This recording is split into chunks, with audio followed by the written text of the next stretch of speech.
Buenas noches, ahora en Canal Capital la información de Bogotá y su región metropolitana. Estas son las principales noticias del día. La Policía Metropolitana de Bogotá desarticuló la banda delincuencial Venecia, que se dedicaba al robo mediante el uso de medicamentos psiquiátricos en las zonas de rumba. Las víctimas eran trasladadas a establecimientos nocturnos del sector de Venecia. Tenían incluso un datáfono, el cual está aquí también, su arma de fuego y las 100 tarjetas, y hacían las transacciones allí directamente. Y los que no se acordaban de las claves, no podían, los llamaban a familiares y demás. En lo corrido del año, las autoridades han desarticulado 2 estructuras dedicadas al uso de sustancias tóxicas y se han capturado a 20 personas por este delito. Más de 1 millón de viajeros saldrán de Bogotá durante este fin de semana. Las autoridades recomiendan a los ciudadanos seguir las indicaciones para que puedan tener un viaje seguro.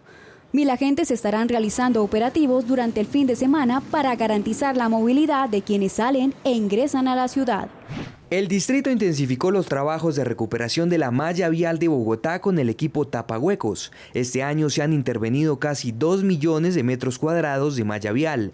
Algunos corredores, como la avenida Boyacá, fueron priorizados para este fin de año. Las autoridades incrementaron los operativos para garantizar la protección de los animales que son utilizados por el sector turismo. La llama que se desplomó en el centro de Bogotá fue recuperada y trasladada a un refugio. Estos animales están expuestos a larguísimas jornadas de trabajo, 12 o más horas están o en la Plaza de Bolívar o en distintos lugares del centro de la ciudad. No tienen comida suficiente, no tienen hidratación suficiente. El distrito trabaja en una normativa que prohíba el uso de animales con fines comerciales en la Plaza de Bolívar. La producción ilegal de carbón vegetal persiste en la zona rural de Soacha. La Corporación Autónoma Regional CAR encontró quemas a cielo abierto, automotores con madera y material procesado listo para ser comercializado. Los responsables no fueron capturados al no ser encontrados en el lugar. Las autoridades incrementarán los operativos en la zona. Durante el último fin de semana del año, los niños y jóvenes de Bogotá podrán disfrutar de actividades recreativas en distintos escenarios. Desde las 9 de la mañana hasta las 4 de la tarde habrán diferentes espacios deportivos. Estos se realizarán hasta el 31 de diciembre en los centros de Felicidad de San Cristóbal, Fontanar del Río, Tunal y Cometas. La capital continúa en modo navideño. El Cerro de Monserrate es uno de los lugares más visitados por los turistas y bogotanos. Los ciudadanos pueden disfrutar a partir del mediodía de espacios ambientales y desde las 6 de la tarde podrán aprovechar el alumbrado navideño para compartir con sus familias. Durante el 2024, el Consejo de Bogotá hizo control político a la gestión de la administración distrital. Los 45 concejales debatieron las principales problemáticas y retos de la ciudad y aprobaron proyectos fundamentales para la capital. Hoy, algunos cabildantes nos cuentan cómo fue el trabajo de esta corporación durante este primer año. Yamit. Karen, ya vimos la perspectiva de este año 2024 en la voz del alcalde mayor de Bogotá, Carlos Fernando Galán. Ahora nos preguntamos también por este año y por las perspectivas para el próximo con el Consejo de Bogotá y en particular con 2 voces del Cabildo Distrital. Saludo a la concejal del Polo Democrático, Donka Atanasova. Bienvenida, ¿qué tal? Hola, muy buenas tardes a todos y a todas. Muchas gracias por esta invitación y un saludo a todo el equipo y también a toda la audiencia de Canal Capital. Muchísimas gracias. Y concejal Juan Daniel Oviedo, de Con Toda por Bogotá, el segundo candidato con mayor votación a la alcaldía y en virtud de ello ocupa una curul en el Consejo de la Ciudad. Bienvenido, ¿cómo le va? Ya muy contento de estar encontrándome nuevamente acá y un saludo muy especial a toda la audiencia de Canal Capital, a Donka, y qué chévere que conversemos sobre la ciudad el día de hoy. Ambos concejales hacen parte de la oposición a Carlos Fernando Galán, a su administración. Quisimos incluir en esta conversación a concejales de la bancada oficialista. Invitamos al actual presidente del Consejo, el concejal Baena, y al próximo presidente, al concejal Avizambra. Infortunadamente ninguno de los dos pudo estar con nosotros, así que hagamos este análisis con las voces muy importantes de este par de cabildantes. Comencemos con el proyecto más importante o con la iniciativa más importante que cree usted fue aprobada en el Consejo este año. Concejala Atanasova. Bueno, yo creo que este año, el primer año de administración, siempre es un año muy importante en el que, digamos, se aprueban cuestiones fundamentales para la ciudad, ¿no? El plan de desarrollo, sin duda. En este caso también esta administración llevó al Cabildo Distrital un cupo de endeudamiento, que también creo que fue una decisión muy clave. Nosotros particularmente consideramos que ninguno de los dos, ni el plan de desarrollo ni el cupo de endeudamiento, generó una reflexión o una actitud extraordinaria, una estrategia extraordinaria hacia la ciudad de cara a situaciones extraordinarias que sí, digamos, estamos afrontando: la crisis del agua, una posible crisis energética que tiene Bogotá, la expansión de la ciudad hacia la sabana de manera desmedida, los temas de transporte y la crisis del Fondo de Estabilización Tarifaria de Transmilenio. Hay una serie de elementos sobre la mesa que la ciudad está sufriendo una crisis de feminicidios, que hemos dicho requiere una emergencia en términos de acción, los temas de seguridad, pero pensamos que ninguno de ellos fue lo suficientemente abordado de manera seria y extraordinaria como lo requieren las condiciones que tenemos en ninguno de estos dos instrumentos, y creo que eso pues es una decisión lamentable para la ciudad y la región además. Concejal Oviedo, aparte de esa carta de navegación que es el plan de desarrollo, que es obvio que se tramite en esta primera parte de las sesiones del Consejo y de ese cupo de endeudamiento, ¿destaca algo de los proyectos que tramitaron allí? Bueno, yo creo que es importante, en complemento a lo que menciona Donca Yamit, mencionar que la productividad normativa, llamémoslo así, de ese Consejo en su primer año del periodo constitucional mejoró frente al primer año del anterior periodo. Es decir, tuvimos 40 proyectos de iniciativa de los concejales aprobados en los dos debates, que esperamos que todos sean sancionados por el alcalde. En el periodo constitucional anterior, es decir, en el primer año de Claudia López, solo fueron 32. Eso significa que hay un interés de todo el colectivo de aventurarse a algo muy difícil, que es la iniciativa normativa en el Consejo, ¿sí? Porque estamos frente a una alcaldía que a todo le dice que no. Nada se puede. Nada se puede, ¿sí? Pero a pesar de esos elementos, logramos 40 acuerdos aprobados. Yo creo que hay varios para destacar. Hay un tema de empezar a tratar la gestión menstrual en el sistema educativo, poniendo a disposición las herramientas para que las niñas y jóvenes puedan hacer gestión de ese periodo menstrual. Es algo importantísimo, porque sabemos desde la pandemia que hay una inequidad económica muy importante en contra de las mujeres frente a la gestión menstrual. También los cabildantes estudiantiles, y hay que reconocer, uno de ellos fue denominado personaje del año en este periodo 2024, trajeron una iniciativa que el concejal Cuesta puso en discusión en el Consejo, que es cómo vamos a preparar al sistema educativo para prevenir y gestionar el hostigamiento escolar basado en orientación sexual e identidad de género. Yo creo que esos dos elementos, que todos van frente a la igualdad, frente a la equidad y frente al reconocimiento de la diversidad, pues son proyectos que hay que destacar de este primer año del periodo constitucional. Ustedes dos son debutantes. ¿Cómo va ese primer año como debutante en el Consejo? ¿Son más las satisfacciones o las amarguras? Yo particularmente soy una persona que siempre busco en los lugares donde está. Yo he sido funcionaria pública, he estado en el movimiento social, soy docente, investigadora. En todos los lugares donde estoy siempre busco aprender mucho, conocer mucho, porque además cada campo tiene sus configuraciones, sus maneras de relacionarse con el poder, sus formas, ¿no?, para sacar adelante las iniciativas. Entonces, sin duda, muchísimo aprendizaje. 3 cosas así generales. Una, el Consejo es un lugar donde se trabaja muchísimo. ¿Cierto? Muchísimo. Es un lugar donde todos los días tú tienes agenda de debates, de control político, de presentación de iniciativas, donde tú tienes que estar siguiendo lo que ocurre en la ciudad, que tiene unos equipos súper dedicados a trabajar, a quienes aprovecho a agradecerles de verdad. Sin los equipos que tenemos es imposible hacer un buen ejercicio político. 2, es un lugar supremamente desconocido de la ciudad, ¿no? Muy poca gente conoce lo que ocurre en el Consejo, conoce o valora la importancia del control político que allí se hace, ¿cierto? Estas iniciativas normativas de las cuales estaba hablando Oviedo, de la importancia que pueden tener en términos de desarrollar cosas muy puntuales en la ciudad. Y 3, algo triste para mí es darme cuenta que realmente la autonomía su puesto del Consejo no es tal, ¿no? Para uno ha sido duro, y más estando en la oposición, darse cuenta que realmente la agenda en el Consejo pues es una cosa que manda la administración. Si la administración no aprueba, si no da visto bueno, las iniciativas de los concejales y las concejalas no salen adelante.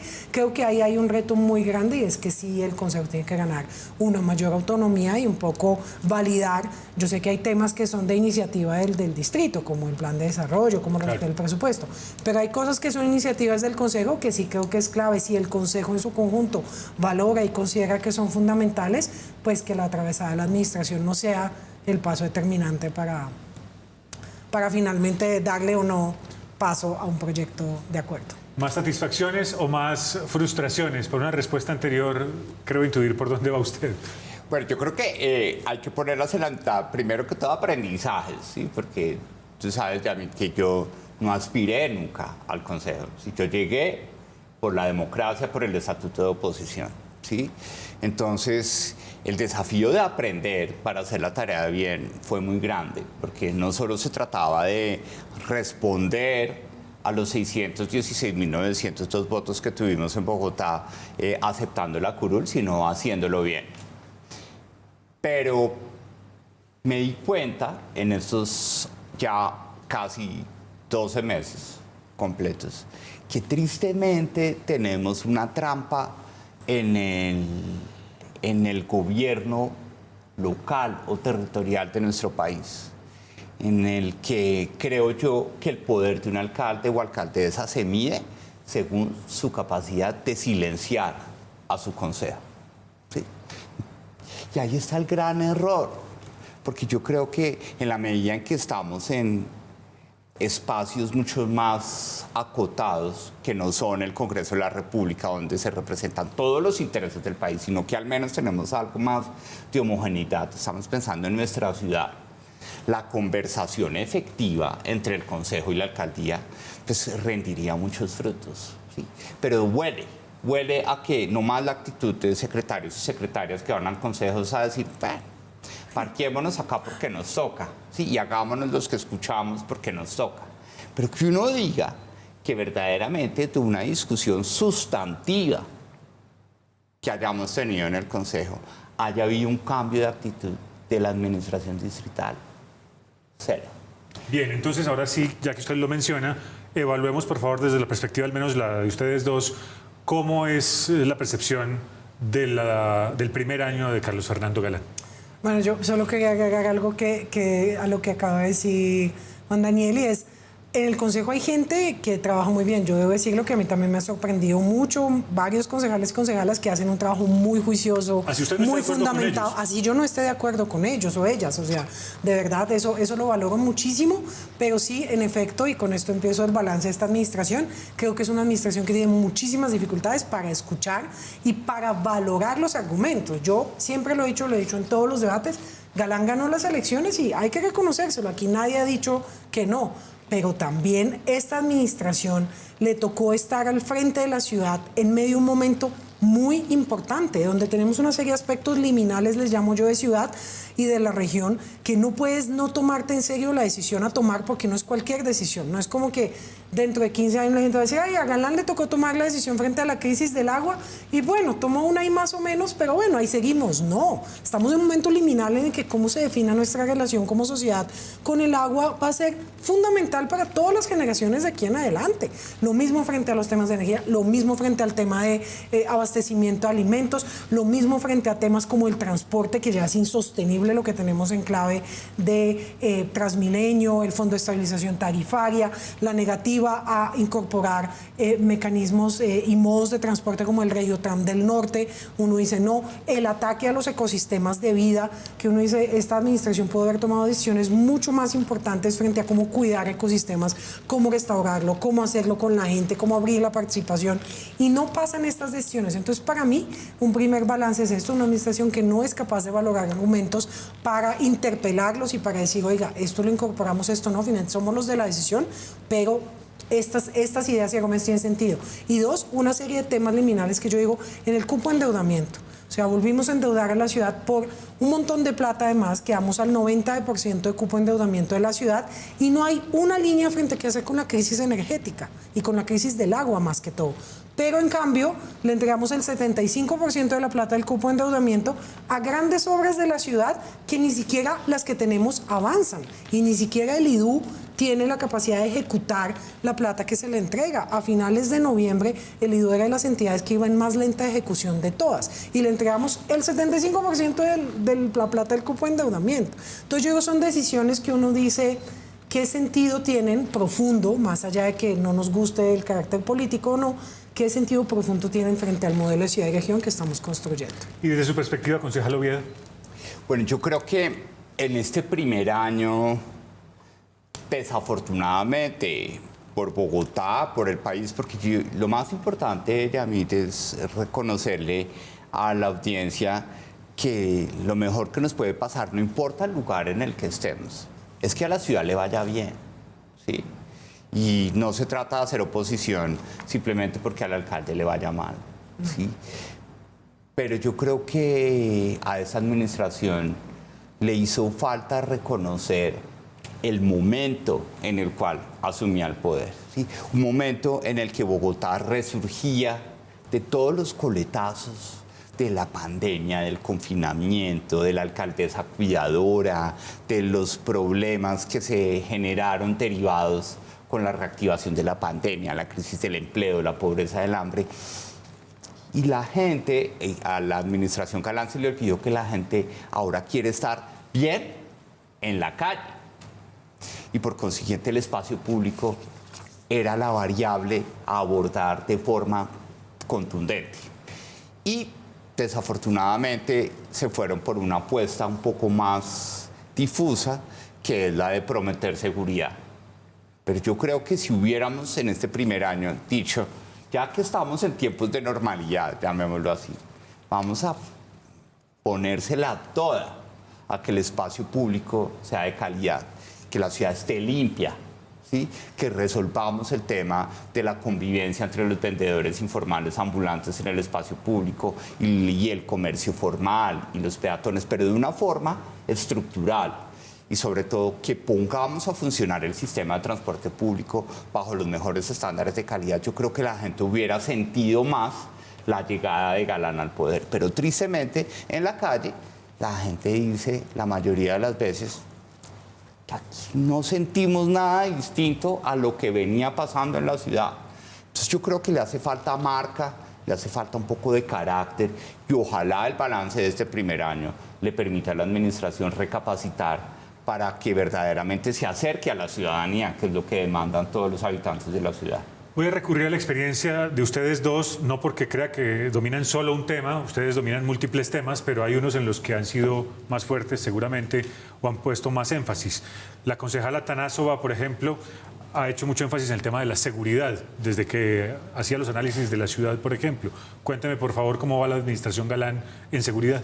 Esa es otra cosa que a nosotros nos ha generado, pues a mí personalmente una decepción. Yo fui directora de seguridad de Bogotá, es un tema que he trabajado mucho, que me gusta además porque creo que es un tema que permite mucha creatividad, permite que tú convoques a la ciudadanía, que tú incorpores miradas de seguridad humana, que no te hace una persona de izquierda, pues incorporar la seguridad humana.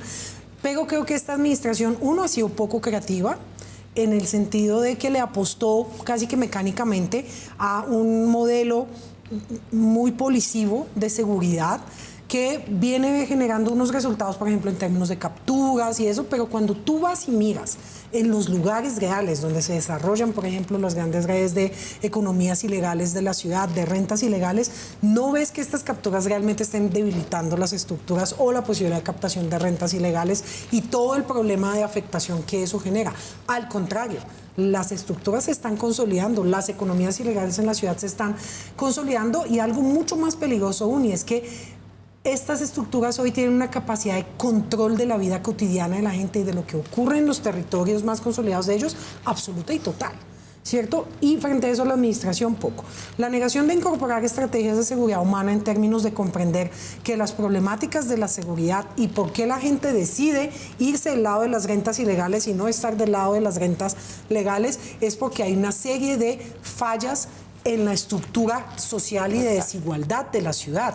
Esta ciudad tiene hoy, o sea, Galán recibió la ciudad con un 19% de personas que no pueden comer 3 veces al día, y en la última encuesta de Bogotá, ¿cómo vamos? Si bien la pregunta está hecha de una manera distinta, hay que decirlo, pero hay un 27% de la gente que dice que ha tenido que disminuir lo que come en el día porque la plata no le alcanza. Tienes unos problemas de desigualdad muy fuertes, pero además aquí la inversión pública, que no solo en seguridad, debería ayudar a que el recurso llegue a los lugares donde mayores desigualdades se te concentran, porque son los lugares que primero captan las rentas ilegales. Pero no, aquí las pusieron al revés. Y lo último, una secretaría que no ejecuta. El secretario de Seguridad nos lleva desde comienzos de año diciendo vamos a tener una nueva estrategia. Pues al final de año no sabemos cuál es la nueva estrategia. Lo que sí sabemos es que la Secretaría a 30 de noviembre no había ejecutado ni siquiera el 47% de sus recursos.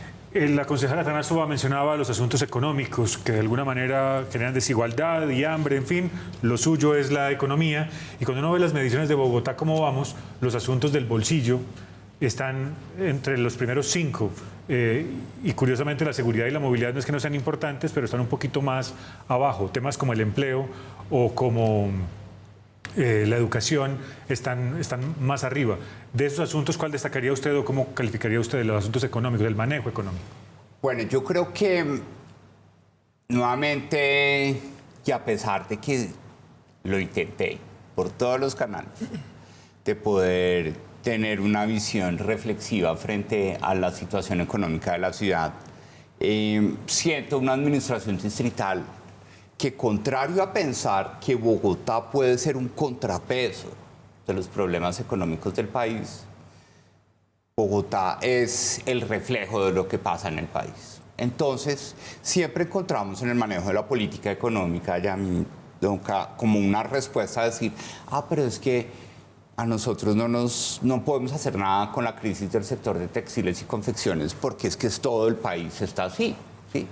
No podemos hacer nada con la crisis de restaurantes y hoteles, que es fuerte en Bogotá, porque es que todo el país está así. Entonces, yo creo que hace falta una visión mucho más estratégica de cómo Bogotá genera un plan de reactivación económica y de política contracíclica.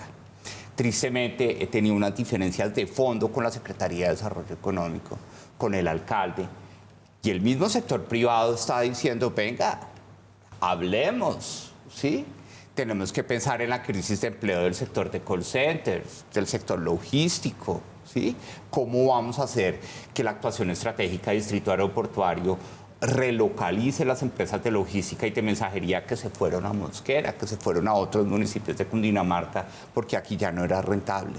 Necesitamos generar más empleo, porque lo del bolsillo que tú mencionabas de la encuesta de percepción ciudadana es natural en una ciudad como Bogotá, por más de que tengamos un sistema de atención social robusto, porque hay que reconocérselo, lo dejó Claudia López montado. Aquí la administración Galán lo que ha hecho es continuar y hacer lo que uno llama técnicamente un fine-tuning, unos ajustes de focalización. Necesitamos sacar a la gente de la pobreza y del hambre que mencionaba Donca, es con trabajo, ¿sí? Y ahí vienen ambigüedades como, por ejemplo, la principal fuente de trabajo de la economía popular de la ciudad es manejar Uber, Cabify o Pickup. Movilidad facilitada por plataformas, y sale el alcalde a decir, los vamos a perseguir a todos, ¿sí? Entonces uno dice, ¿por qué tener esas posiciones ambiguas cuando en realidad necesitamos es fomentar el trabajo digno en la ciudad? Necesitamos generar oportunidades y sobre todo acciones concretas que, para finalizar, reconozcan que hay que tener una conversación muy importante con los sectores informales de la ciudad, que simplemente se han desconocido esas conversaciones porque dice la ciudad que no tiene la capacidad, que el IPES es muy pequeño, que desarrollo económico tiene poco presupuesto, y se empiezan a tomar medidas coercitivas que para algunos son necesarias, pero que generan afectaciones para muchas personas que viven de lo que venden en la calle. Dice la encuesta de percepción ciudadana Bogotá, ¿cómo vamos? Que el 38% de las personas encuestadas califican mal la gestión del Consejo de Bogotá, y esa misma medición muestra una desconfianza altísima, o lo que es lo mismo, una confianza muy baja en la gestión del Consejo, creo que es como alrededor del 4%. ¿Por qué, concejala Tanazo? Yo creo que 7,1. Yo creo que 7,1%. Que nosotros tenemos en Colombia igual una desconfianza muy fuerte con todo lo que huela a política, ¿no? La gente suele desconfiar y suele desconfiar con razón, o sea, hemos tenido un sistema político absolutamente cooptado, hegemonizado siempre por 43 familias durante 200 años, un sistema político que no decide nunca a favor de la gente, ¿cierto? Y de eso tenemos un montón de dichos, desde que la justicia es para los de Ruana, ¿cierto? Todas las cosas para la gente que tengan que ver con lo público, con las decisiones públicas, con el manejo del presupuesto, con la política, para la gente son desconfiables. ¿Por qué? Porque así lo hemos vivido durante 200 años y es normal que haya una desconfianza. Quienes tenemos que un poco cambiar y transformar es mostrarle a la gente que se puede hacer otro tipo de política, un tipo de política de cara a la ciudadanía, un tipo de política que valida la participación y la voz de la gente, no solo para escucharla sonreír o tomar el listado de asistencia, sino para realmente interpelarle y reconocer que en el conocimiento de la gente, en este caso sobre la ciudad,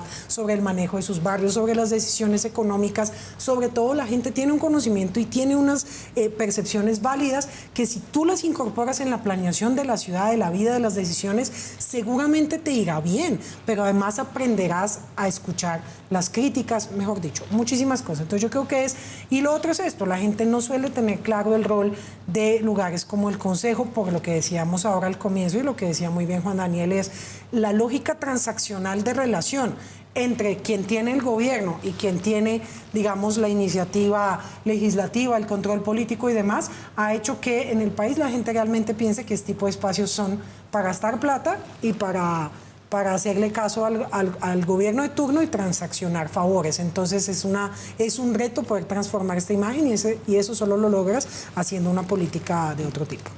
Exceso de sesiones permanentes, impuntualidad, debates interminables, agendar nuevos debates sin haber terminado los anteriores, exceso de proposiciones, cientos de proposiciones que nunca se discuten. En fin, esas son algunas de las cosas que evidencia el informe de Consejo. ¿Cómo vamos? ¿Cómo se cambia eso, concejal Oviedo?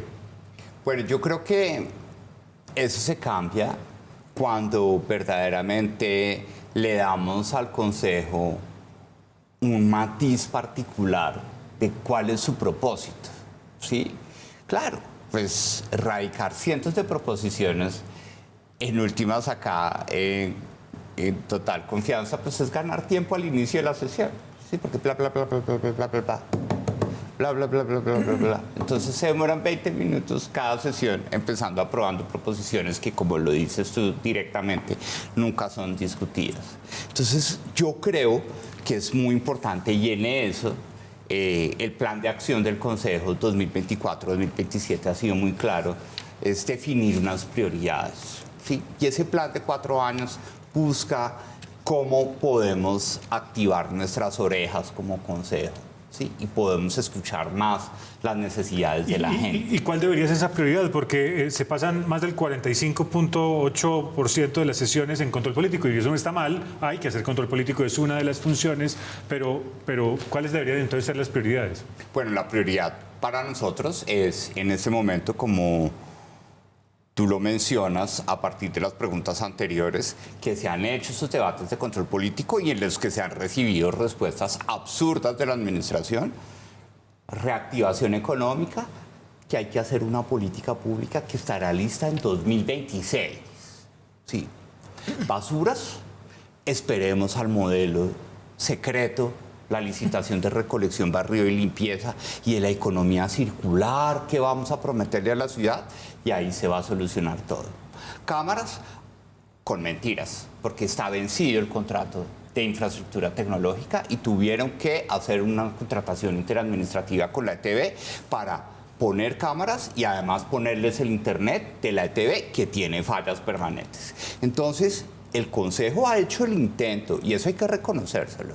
Hemos ido a los temas que verdaderamente son neurálgicos, porque lo de parar oreja lo hemos asumido casi todos los concejales de estar en la calle escuchando las necesidades de la gente, pero con respuestas inconclusas y con la imposibilidad de que haya sobre todo un mensaje concreto de qué va a cambiar a partir de ese debate de control político, pues entonces es imposible ponerle un propósito al ejercicio de control político, y por eso es que terminamos en sesiones interminables, en cantidad de discusiones que nunca llegan a un cambio verdadero en la ciudad. Esta es mi última pregunta, que me gustaría enfocarnos en el 2025. En las calles de Colombia decimos que dependiendo del desayuno sabemos cómo va a ser el almuerzo. ¿Algo hace pensar que en el 2025 el almuerzo será distinto? Pues yo no veo muy claramente una posibilidad en términos de esto, de que se enfoquen en los temas claves de ciudad, que prioricen de verdad cosas que ya no dan más espera, como el tema de la crisis del agua o lo que yo hablaba de los feminicidios. Ya no puedes no ponerle atención a esas cosas de manera prioritaria. Pero yo no veo una actitud de escucha receptiva, digamos, de transformación y de creatividad de la administración que lo vaya a hacer. Y algo que me parece clave tiene que ver con el tema de la actitud de la oposición. Yo pienso que aquí ha sido muy difícil. Desde el comienzo del Consejo, primero intentaron que la primera vicepresidencia de la oposición no la tuviese la oposición, sino la tuviese alguien que, como todavía no se definía si era o no amigo de la administración, a pesar de que sabíamos que lo era, entonces de pronto sí. Los debates, hemos podido acceder a muy pocos debates de control político, quienes hacemos parte de las bancadas de oposición, más allá de los reglamentarios de oposición que nos reconoce la ley, ¿cierto? Entonces yo creo que son actitudes también como de decir, no es importante darle tanta relevancia a la oposición. Yo creo que eso es un error, y si eso le sumas que se le echa la culpa de todo al gobierno nacional, pues es realmente muy complicado que esta administración asuma que está al frente de los destinos de la ciudad y que debe tomar decisiones serias para todos los bogotanos y bogotanas. ¿Y qué tema debería ser su prioridad, la prioridad de la administración? Para mí el tema de agua, ordenamiento territorial regional es clave, porque es que ahí hay unos límites que si no los definimos ya, pues ya después va a ser tarde. Usted ya no me dijo cuáles eran las prioridades que consideraba. El alcalde Galán, les dije que esa era mi última pregunta, esta sí es mi última pregunta. El alcalde Galán dijo aquí la víspera que consideraba cambios en su gabinete, todavía no sabía cuáles. ¿Usted se atreve a decirle dónde debería hacer cambios? Pues no, tanto como eso no, pero yo sí creo que otra moraleja que me deja este primer año, y es que los alcaldes necesitan secretarios y secretarias que no sean necesariamente ministeriables, ¿sí? Entonces, todo el equipo que tiene el alcalde Galán es muy bonito, ¿sí? Tiene buenos títulos y saben, y han tenido experiencia internacional, nacional. Pero Bogotá necesita secretarios y secretarias que estén en la calle, entendiendo qué es lo que le duele a la gente, ¿sí? Yo digo, sin ser peyorativo, secretarios, secretarias, barrenderos. Hay que estar pendiente de organizar las cosas, ¿sí? Pero no podemos tener una Secretaría de Seguridad con una superioridad conceptual, ¿sí? Cuando nosotros, Donca, todos vamos a las comunidades y nos dicen, queremos no pasa nada, formar un frente de seguridad, y nadie nos ha buscado. Hoy en día no hay un prototipo de red de apoyo ciudadano para fortalecer la seguridad. Queremos que nos manden botones de pánico virtuales y nadie nos manda, nadie nos escucha. Entonces yo sí creo que ojalá en esa reflexión podamos encontrar en el alcalde un equipo que escuche más y sobre todo que se articule más.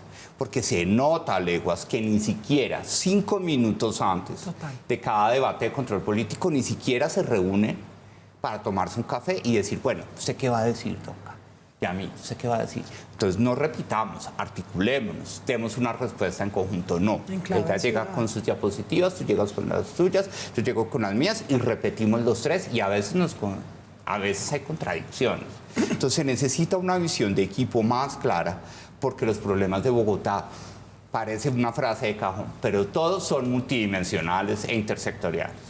Sé que no le corresponde, concejal, ni más faltaba, pero ¿se atrevería a decir dónde cree que debe haber ajustes en el gabinete? Yo pienso que, como lo decía Juan Daniel, no es tanto un asunto de nombre, es un tema personal frente a alguien, pero yo digo, si tú tienes en tu eslogan general el tema de la seguridad y no logras que funcione nada en un año, que no ejecute, ¿qué tal? Pues es importante reconsiderar los enfoques. A mí me preocupa mucho lo que está pasando con la empresa de teléfonos de Bogotá, una empresa pública que podría ser súper fuerte en el tema de tecnología, el tema de telecomunicaciones es el más ganador en el mundo, y la nuestra está en la que está perdido el 88% del valor de sus acciones.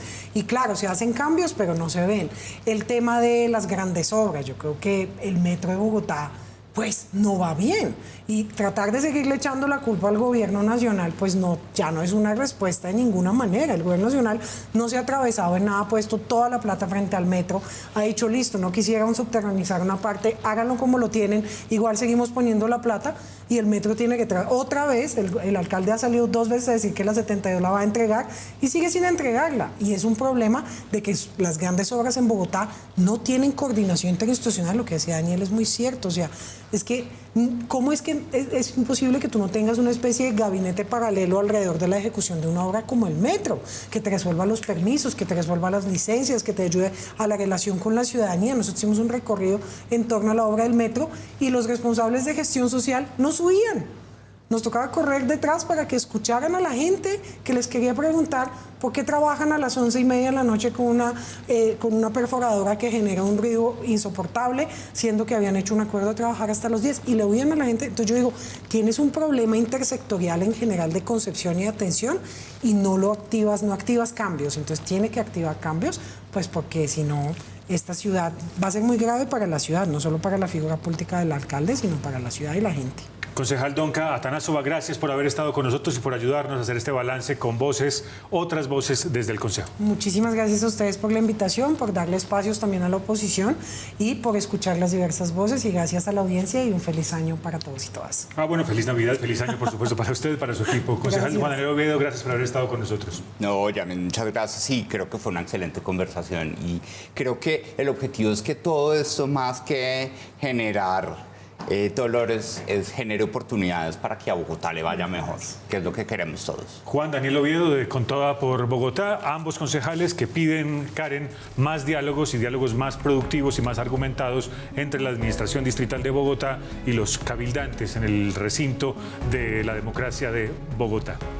Yamil, gracias y muy bien, así finalizamos esta emisión del día de hoy. A todos ustedes, gracias por su compañía y que tengan una feliz noche.